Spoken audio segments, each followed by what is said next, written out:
Hello, hello. Welcome back to the craft room. Diane here. I'm so glad you could join me. Today I'm working on my Christmas in July 2024 project. I'm going to be doing Frosty the Snowman first. This is a little golden book. It is a vintage one. This one's from 1974, but it's copyrighted 1950 for the original copyright. So it has really cute vintage illustrations in it. I love it. And the kit that I'm using from Cara Brandon Creations is called Retro Christmas. Let me get it out of the pile. I cut some papers and put them to the side so I could start going on this, but these are the pages that I selected for this journal. And they've got that blue teal vibe going on with them. So I thought these would be really cute in there. So I've just got 5 pages in there. So either way, today we're going to start at the beginning. I am going to remove the gold tape from the spine and take the book apart. I have done this before. It can be a little loud with the heat gun going. I have also done this with just a regular hairdryer. So if you don't have a heat gun, don't worry. You can do this with a regular hair dryer. What I'm going to do is use it to warm the adhesive here, and then I will peel it up with my staple remover here. I have this nice Stanley staple remover. This is actually a magnet for picking up the staples, but it is also a great pivot point for when you're trying to pull something out. So that's a great tool. I recommend you go get one. They're like less than $2. I love these things. I have like 3 around my house for more than just removing staples. So either I have put a towel down to protect my desk because I believe it is just a Formica top, so I don't want to, ruin that. So I just have a kitchen towel doubled over, nothing special. Just protect your surface, whatever that is. And I'm going to turn my heat gun on. I'm going to run it up and down, and then I'm going to use my thingy dingy here to get up under there. You'll watch that happen.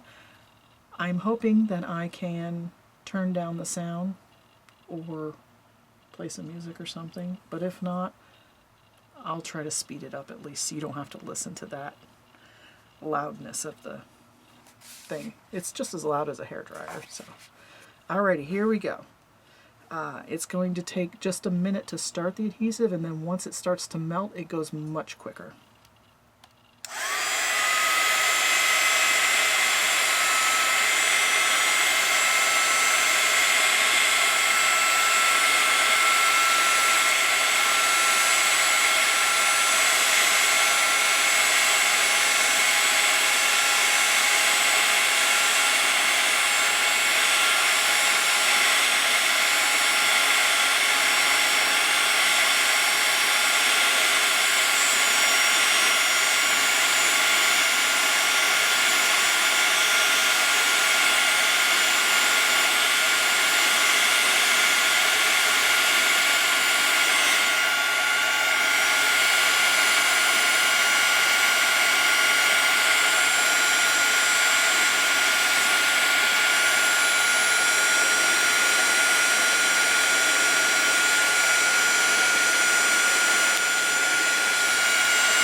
Okay, done with the hot stuff. Oh, see, it's a good thing I put the towel down. Look at that. Okay, so we have melted that adhesive. This is pretty warm. Be careful. That might hurt if you touch that. So I will put this under some books to straighten this out while it cools off. And I'll use this in the book somewhere, maybe make a bookmark or a belly band or something with it so that it stays with the book. Because I mean, this is what makes a little golden book to me. So I will make sure to use that in the book. And I will have to figure out some way to get the glue off of my staple remover, but that's for another time. Okay, so now, excuse me. You see the books are held together with two staples. Two little staples. They're easier to see on the back. So I'm going to go in and try to lift the prongs up, because that will make it easier to pull them out the front.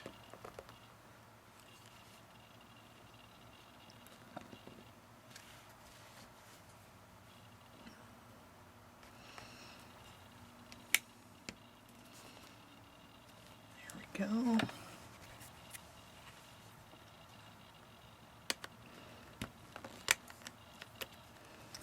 There's one staple. See that little rocking motion? Makes it so easy. The magnet makes sure you don't lose them. So, two staples. Done and done. Alright, we're not going to need this towel anymore, or the staple remover. And now, when we take the cover off, you'll see that there are two signatures to this era of books. And we have the cover separated. Now I like to follow the technique that I discovered from Gail Augustinelli. I take this little piece off and then fold the pages, because once you take that piece off, now the pages are going to be wider than the cover.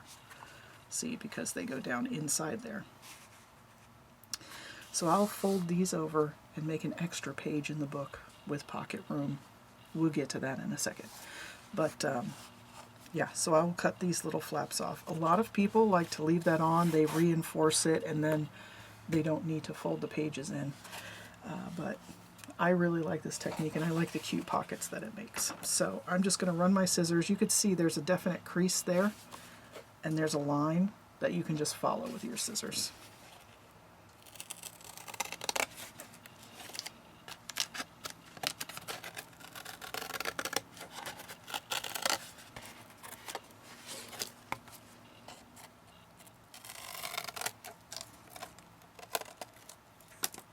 There we go. We'll clean that up a little later.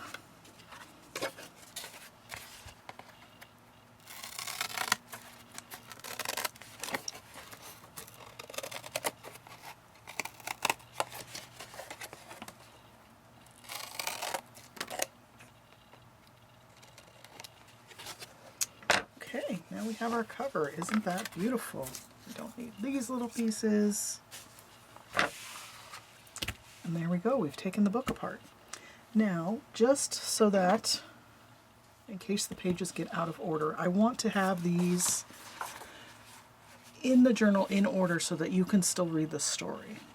So I will be doing 3 signatures in my journal, so I will have these pages in the first signature and these in the the third signature. The one in the middle will just be other pages. So I like to just lightly pencil in a number down here. Each signature has 3 folios, so we just do 1, 2,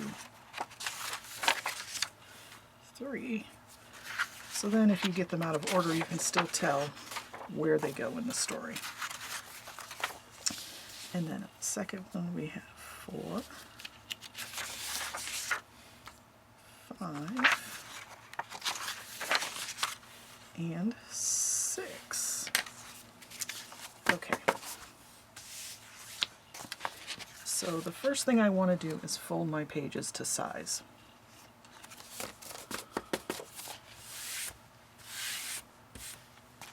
Nope. The first thing I'm going to do is trim them slightly. These are exactly the size of the cover, and that leaves me with no playroom whatsoever. So I cut my cardstock, etc., to 7 7/8 this is like right on 7 7/8. It's little, slightly, like 1 hash under 8 inches. So that's 3/4. Yeah. 7/8 will be just under it. So either way, I want to just trim slightly. And I think I'm going to do the bottom of the page. I really should have trimmed it before I put the number on it. So let's move our number up a little bit here, just in case that comes off. All right, paper trimmer.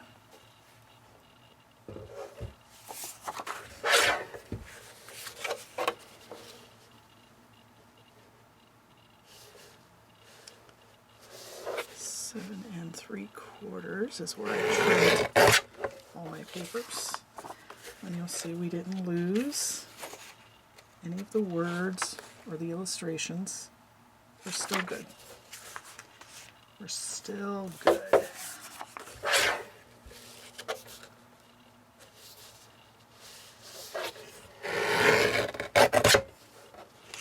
I did lose my marking number though. That's okay, we could put more in. I'll just come back with an art eraser and erase these numbers. Okay, the 6 is fine.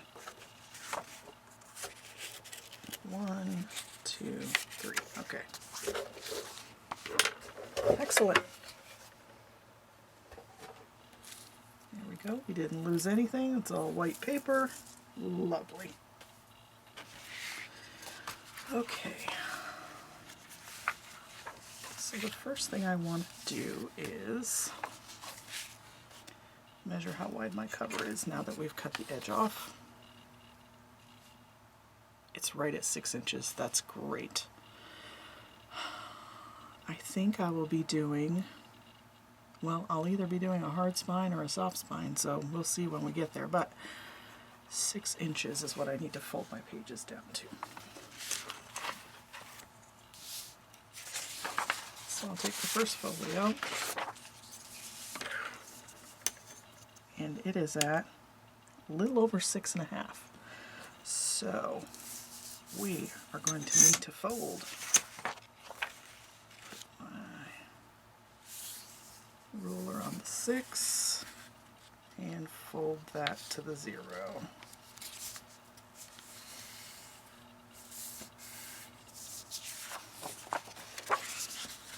And I'll fold this one backwards. There we go. So now when I put my pages in, they'll be 6 inches wide. And see, this is why I marked the numbers, because I'm going to take each one apart, and we want to make sure it doesn't get lost.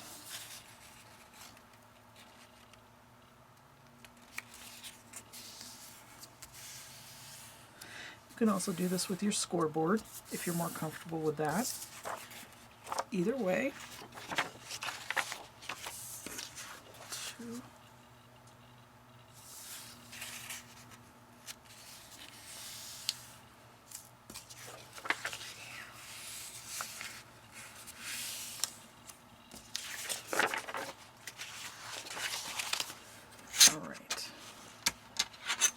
Now that we've done that, I'll show you what I'm going to do with these little bendy bits. Just what Miss Augustinelli showed us, Miss Gale. I have some bits of leftover cardstock.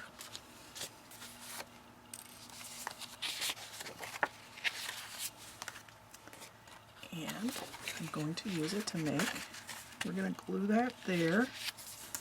And we're going to make a little pocket.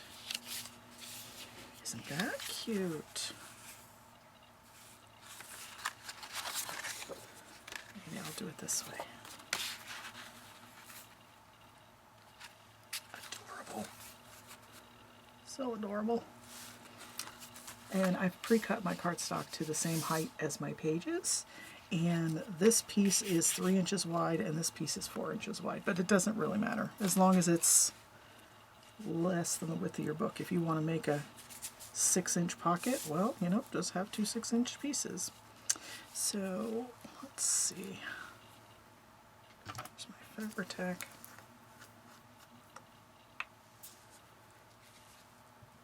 I'm going to put glue on this folded part here.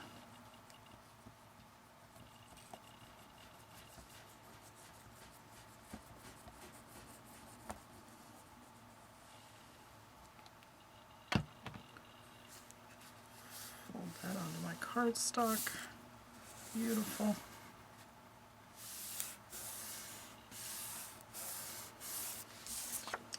And then take this piece. I want it this way. I think I want it this way so that the words are going upwards. That's cute. And I'm going to put glue on this bendy part here again.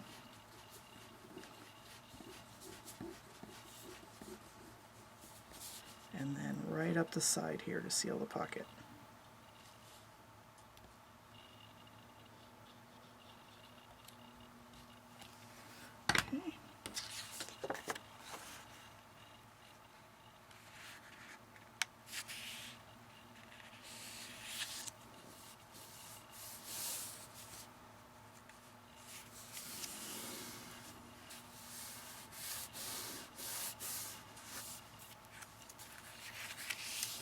Oh, it looks like my cardstock is a little long on the top.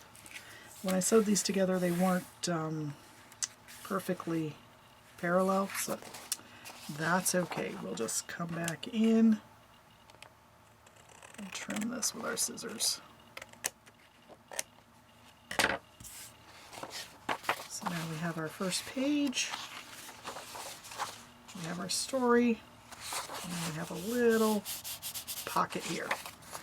Okay, so I'm going to do that 5 more times, but I'm not going to make you watch me do that.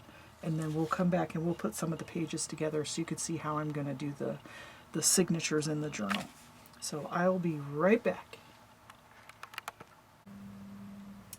Okay, so I've picked out some pages that I was going to put in each signature. You can see that they're a little past my cover here, but that's okay. We're going to do some things on the edges. You won't see that. So I started with my cardstock page. I folded it. This side will either be a flip or a pocket. We'll see when I get there. Sorry about the construction sounds outside. Our neighbor is working on their house. So, and then we have our first page. Now, when you use this Gale method and you have your folio, you want to make sure that you're putting your other pages in the center here, not here, because this will make the pages be out of order if you do that. So you want to make sure you lay it that way. Just think of this as an extra little, you know, a tail, an appendage. That doesn't count. You have to lay your folios like this and then put your pages in so that your story reads in order. So I've picked out some music paper. We've got some of the Cara kit, some of the scrapbook paper we picked out, some green ledger paper, and then here's my next storybook page. I found this cute vellum. Isn't that nice? And another bigger The Night Before Christmas story. Isn't that adorable? I love it. I had this, it's called the Penny Whistle Christmas Party Book, and the pages were all red and green and it's all Christmas stuff, so that definitely goes in there. And then this one was about Santa picking out perfect toys for all the kids. So cute. I've got a big doily. I'm going to have to trim that down. Some more scrapbook paper, and then our last folio and a coloring book page in the middle. So that's kind of how I'm going to set up my signatures. I'm going to sign off here and I'm going to start doing some mass making of different fabric thingies. So the next video or two will probably be the fabric things that I make to go in here. And then we'll work on decorating some of the signatures. So I hope you'll join me and come back. I hope you are enjoying the Crafty Christmas and July 24th series. If you want to search that hashtag, you're going to find all the videos, and all the information is also in the description box down below for you. So thanks for coming along with me, and we'll get on with the next step of this in the next video. All right, thanks everybody. Bye.